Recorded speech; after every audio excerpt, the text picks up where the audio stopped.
Դուք այս ժամանակահատվածում երբ Սրբազանը կալանքի տակ էր, այցելել եք, տեսել եք իրեն։ Այո, իրավունք է տրված, ամսվա ընթացքում երկու անգամ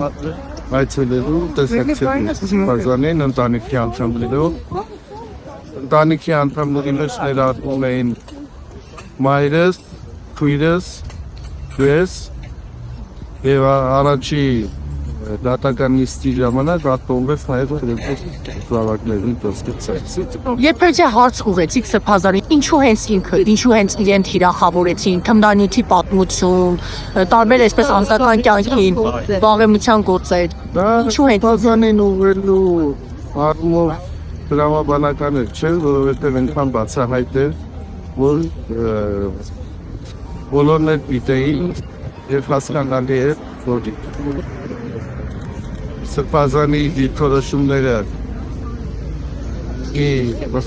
հանուն հայ առաքելական եկեղեցու իրավունքների դրամաբանության ներքո է։ Իսկ կալանքը ԱԱԾ մեկուսանի կյանքում ինչ փոխեց, հանձուղել եք երբևիցե կամ փորձել եք հասկանալ այս ժամանակահատվածում ինչ որ բան փոխել է իր կյանքում թե ոչ։ Այդպիսի հարցն Սրբազանին չեմ գտել, բայց մեր անձրեն աշխուր տեսանելի է, որ Սրբազանին եւս մեկ անգամ հաստատել է այն պատկերացումների դիրքորոշումների մեջ, որ մինչ կալանքը Սրբազանն է։